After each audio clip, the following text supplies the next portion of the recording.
Hello, everyone, and welcome to ECIPE's Global Economy Podcast. My name is Fredrik Erixon, and today I am delighted to welcome my colleague Oscar Guinea to this podcast, and we're going to have a conversation about competitiveness. Hello, Oscar. Hi, hello. Good morning, Fredrik. Hello, and well, one starting point for the conversation we're going to have is, of course, that the European Commission published a couple of weeks ago a competitiveness compass.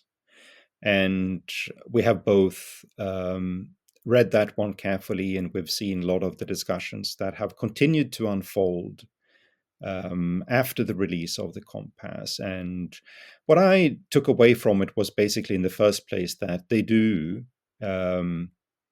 make lots of references to the report on European competitiveness that Mario Draghi published in the beginning of the autumn last year.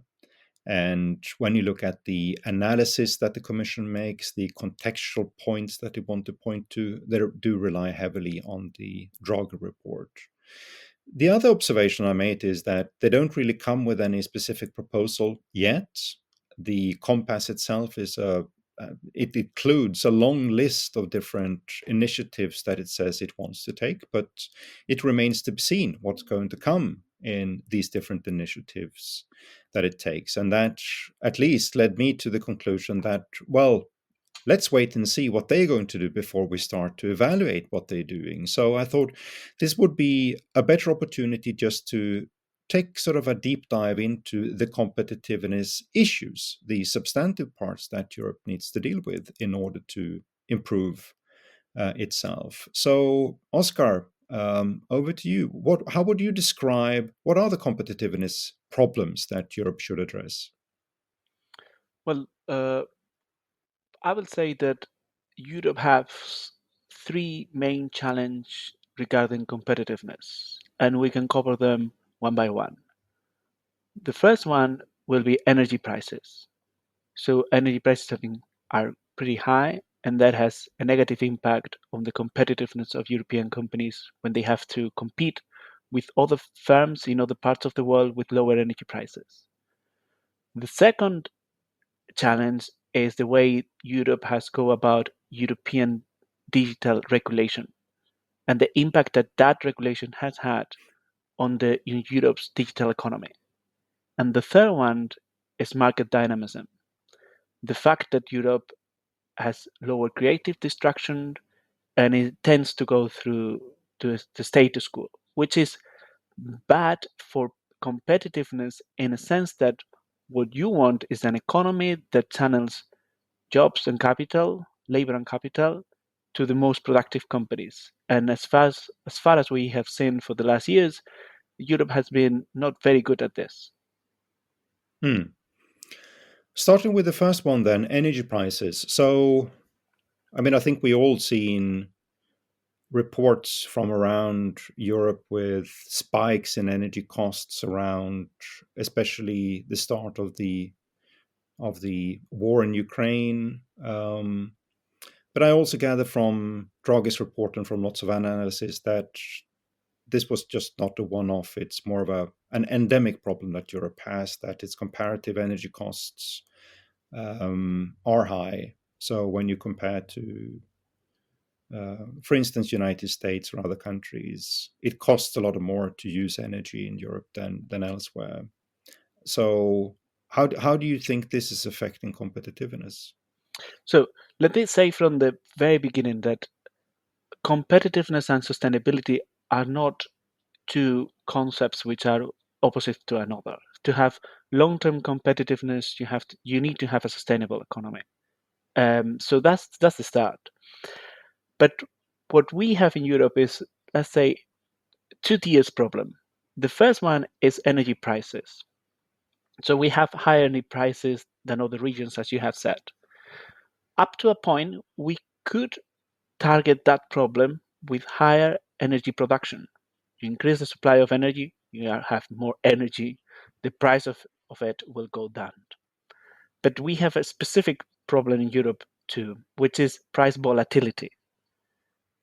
What we have been seeing in the last years is that we have substituted some energy production that produce CO2 too. So basically, power generation stations that use gas, and in a nuclear, which doesn't produce CO2, but it has its own sensitivities for renewables. Now, the problem with intermittent energy is that is price volatility. So when the sun is not shining or the wind is not blowing, energy prices go up, and vice versa. So the problem with Europe is that we have tried to produce more energy, but we haven't taken care of the base load, the amount of energy that will come up to the system with the switch of a button when you need it. And that's problematic because many firms in energy intensive industries, they might be able to cope with relatively high energy prices, but they definitely need certainty of prices. You Mm, cannot expect any company to be able to be competitive when a price of one of the inputs varies so much between one day and another. mm. I think when a lot of people hear what you were saying, they would have particular one country in their imagination, and you would probably guess which country I'm thinking about. Yes, I am. Germany, I suppose. Germany, yes, and this, of course, comes on the back of a broader change which has been going on in Germany for quite some time, especially after the Fukushima nuclear disaster in Japan, which led to a forced decommissioning of a lot of nuclear power in Germany. And when you added to that, that sort of the grand idea that seemed to exist in Germany, which was to try to substitute nuclear and, of course, coal with a lot of imported gas that would come from pipelines that they had with Russia, that this model itself, of course, turned out to be a pretty fragile model when you also threw in geopolitics and other measures into it. But it was also fragile over a longer period of time, and it was fragile even before Russia's war, because partly because of these baseload capacity issues, which gas wasn't capable of dealing with in a sort of profound way, even before February 2022. And then, of course, we have the issue with the intermittency of different type of renewables, with solar and wind in particular. But there were also another dimension to it, which was that Europe tried to orchestrate a market with a lot of interconnectivity between countries and sometimes between regions within countries. So if I look at my native country, Sweden, southern Sweden and including Denmark became very connected to the German market. And when there was very little wind, for instance, in Germany, it would sort of entail a lot of export of renewable power that Sweden had invested in and Denmark had invested in to support the Germans. But then, of course, you ended up in a situation where wind wasn't just weak in Germany; it was also weak in Denmark and it was weak in Sweden. So we have this term, which I think have become popular now, which is called Dunkelflaute in German, which basically means that you have days when there is very little wind everywhere, which means that you get very little supply and you get very strong price spikes and volatility into it. And that seems to me to be, we have sort of both a baseload issue, but we also have an energy market type of issue in the sense that we have focused a lot on trying to build interconnectivity between markets when all countries are, or at least many countries are trying to go in the same direction, which is that they invest in energy supply, which is intermittent. But do we have this problem in other parts of Europe too? I mean, what about, I mean, your native country, Spain, how is connected to other markets in its own surrounding? I mean, I know there's been conflicts around sort of gas pipelines, cables between, for instance, Spain and France. Do you have an intermittency problem in the Spanish economy too? Well, what we have in Spain is that the the electricity market in Europe is pretty much connected. It's the wholesale market, right? But Spain is a rather peculiar case. Well, I would say the Iberian Peninsula is a peculiar case because we are a bit of a we are a peninsula, and then the connection so there is an electricity market in Spain and Portugal, which is very well interconnected. And the only connection that we have with the European wholesale electricity market is through France. So what happened in Spain is that we the renewable energy was producing quite a lot of energy, but at the same time, because of the way energies are cost, which is using marginal cost, Spain, and many of the countries were paying high energy prices while all the renewable energy was very low in terms of the cost of production. And in order to make energy more affordable for consumers, what they did it was to the base load was priced. I mean, gas was priced in one in at the cost of it, but the rest of the energy that was produced was through renewables was priced at a different price, which is marginal cost of it is very low, and then that was called some I don't remember the name now, but in a way, what this the Spanish economy did was to detach itself from the rest of the wholesale electricity market in Europe. But you have price spikes in Spain too, right? Yes, we do. Yes, we do. And energy intensive companies, particularly mining in the north of Spain, they've been closing quite recently because the energy prices have been so high that they have not been able to compete. Yeah. All right. So energy was one of the factors you mentioned. The other one was on digital regulation. So why is that such a big issue for Europe? Well, it's a big issue for many reasons. One is because of the amount of regulations we have had for the last, let's say, 10, 5 years. The number of directives and regulations that have been approved with a number of provisions has been staggering. And for anyone who had been thinking about rules, I mean, if you think about how you explain things to your kids and how many rules you have, you'll think that simplicity usually leads to better outcomes. When you have many rules, there is more uncertainty, there is confusion, and the amount of rules we have had new rules we have had in Europe has been staggering. That's one thing. So the amount of the regulatory burden, the complexity, the uncertainty. But the second thing that is something we have been written about, we have write about, is how these regulations disincentivize European firms from producing goods and services that are linked to the digital economy. So going back to what you were talking there initially, so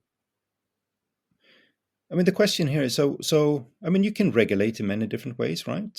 Um, what I find striking in the first place with Europe's approach to it is that the underlying assumption here has been that we regulate in order to produce stronger outcomes. That there has been this notion that, if we regulate, the economy is actually going to perform better as a result of it. And that was always sort of a strange concept in the first place, especially when you bring in international comparisons and you understand that, especially in markets which are pretty nascent in the sense that there is a lot of development, there's many experiments, that companies respond pretty quickly to where do they allocate different experiments they're doing, where do they allocate resources, everything from investments they're doing in the infrastructure needed for this development, but also where do they employ people, where do they have the location of key human capital that participates in different type of experiments they're doing. So that was strange in the first place.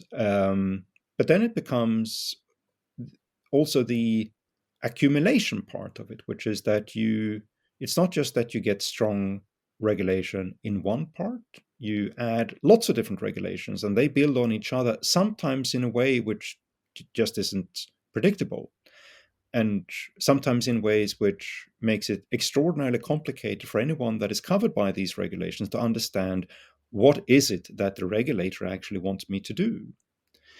And then we have the third issue that I thought was or that I think is problematic from this sort of regulatory viewpoint, which is what you were talking about, which is the ambiguity of it all. And that, of course, can apply to the accumulation part that I just mentioned, but can also apply to the design of specific regulations themselves, where a company start to look at the regulation and they don't understand what it means. And now we're beginning to see some of these consequences. We have, for instance, we have companies that are withdrawing services and functions from different services they have, because they don't know the extent to which that regulation is actually going to affect them if they provide that particular service. We have new innovations that are not being introduced in the European market. Famously, we talked about the new iPhone that was released in autumn of 2024, where AI functionality is not available to European consumers of it because of regulatory ambiguities and regulatory concerns that the company have here. And there are several other examples where we begin to see that there is this accumulation of denial to European consumers of different services. So these are the three things that strike me when I've been sort of following the discussion on either specific digital regulations that we've seen over the last 5 years, or the totality of them, trying to understand what type of economic consequences that will arise as a result of it.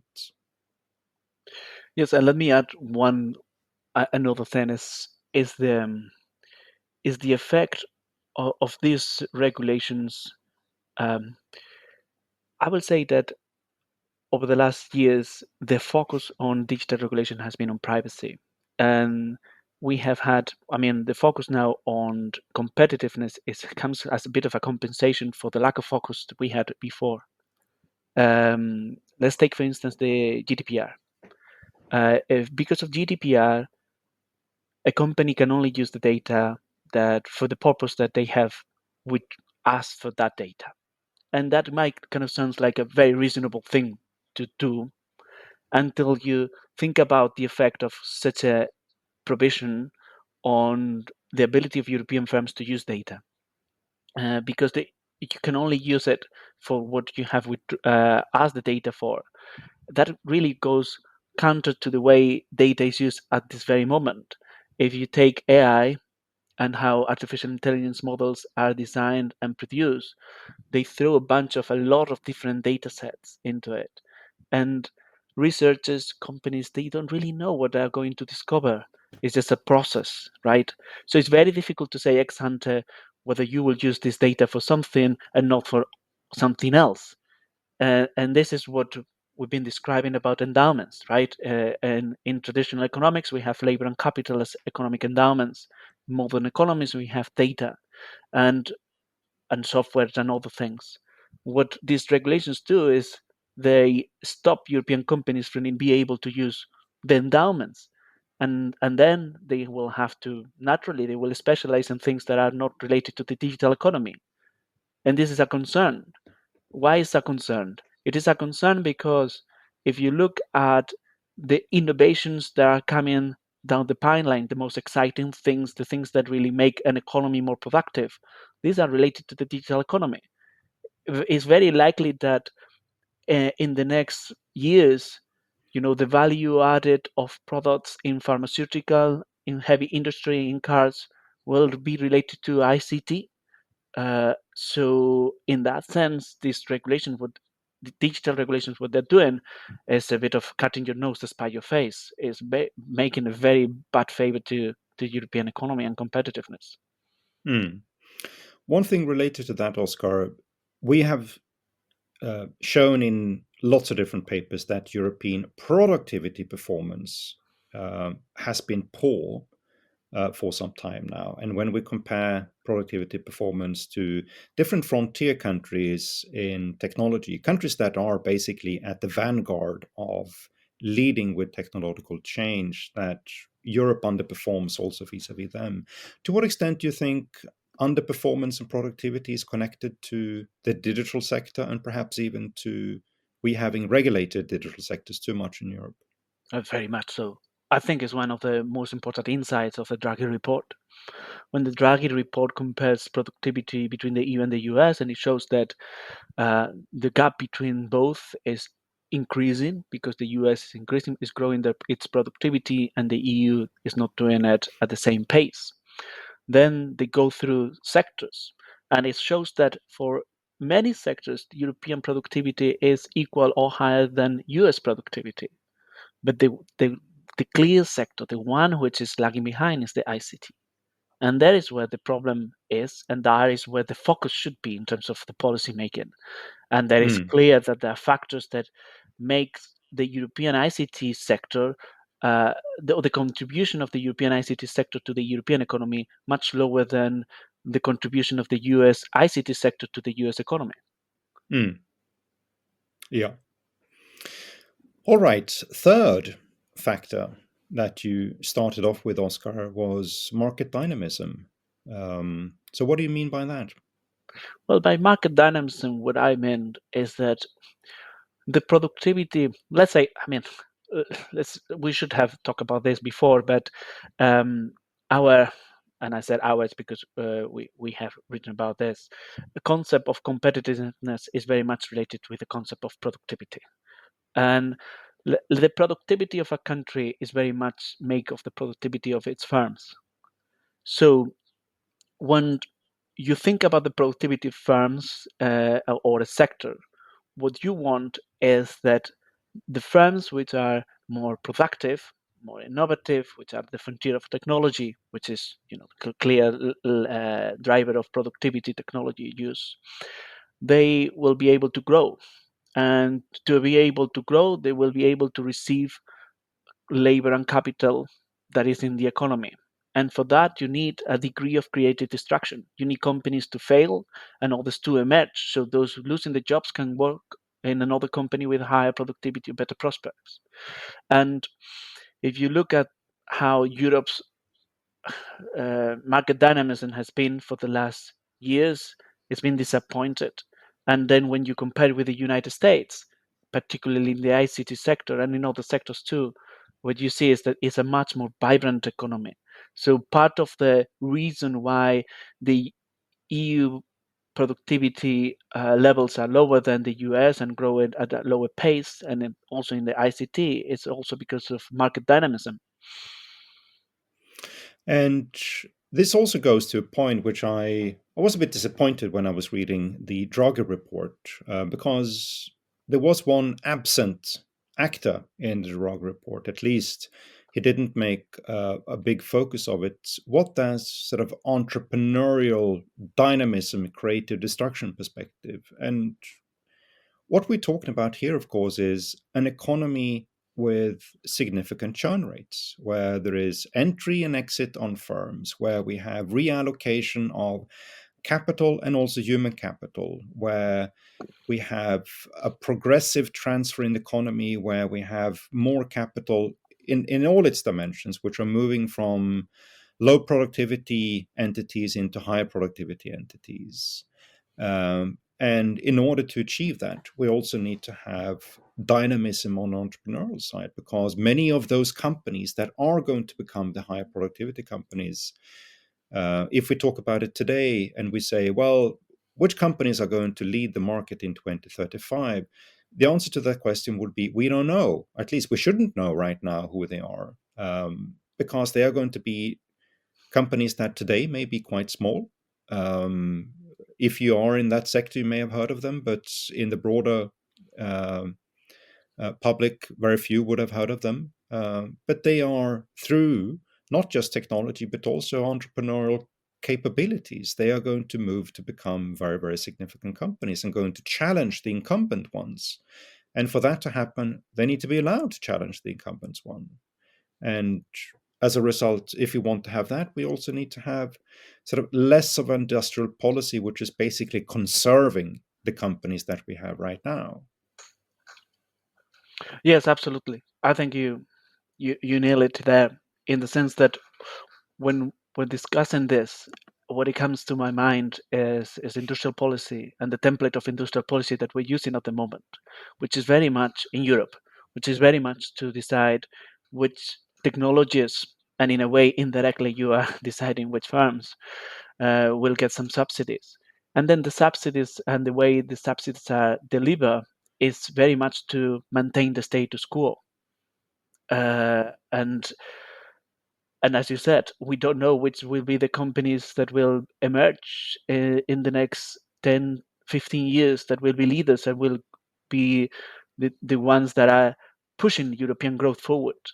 So in that sense, what you have is a contrast between an industrial policy, which is dirigism, saying, okay, these are the technologies, these are the firms we want to nurture, and towards an industrial policy which is much more focused on supply side, on horizontal conditions, on letting companies to grow and succeed, but without deciding which one will do or which technologies will be the ones that will be more important in the future, because basically we don't know.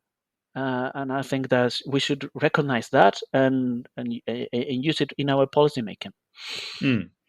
And another way to say the same thing sort of is, and also going back to what you were talking about, the digital sector and underperformance in Europe's digital sector, which is, well, if we want to see European companies growing and start to challenge the incumbent and large company that exists there right now, they're probably not going to be uh, the company and the brand names in Europe that we know of right now. They're probably going to be new players that will come up that will have better technology, more entrepreneurial agility, and they are going to succeed on the basis of that, rather than having been around for hundreds of years already and having factories and having employees and human capital uh, already today.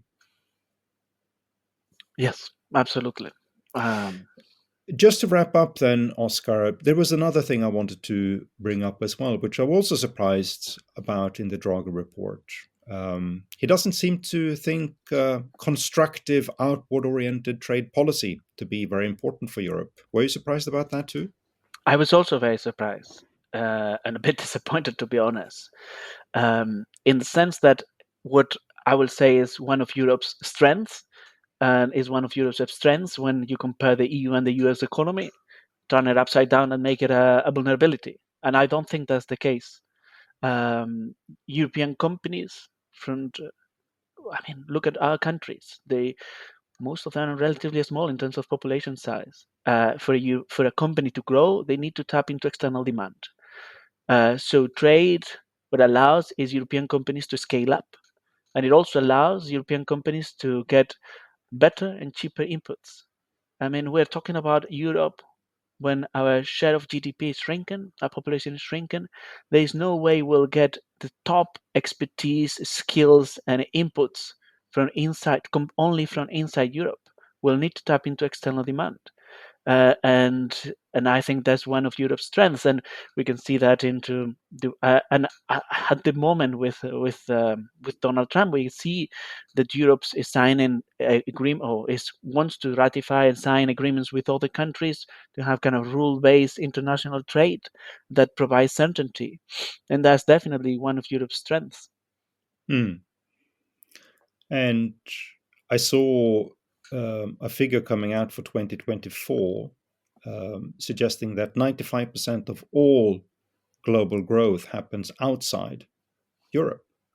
Well, And that, of course, goes to the point which you're saying, which is that you need to tap into external demand. You need to expand the base of consumers that you can sell to if you want to become productive. And if you're not taking constructive steps in order to improve the ability to do that, well, then you're handicapping yourself. yes, yes, completely in agreement.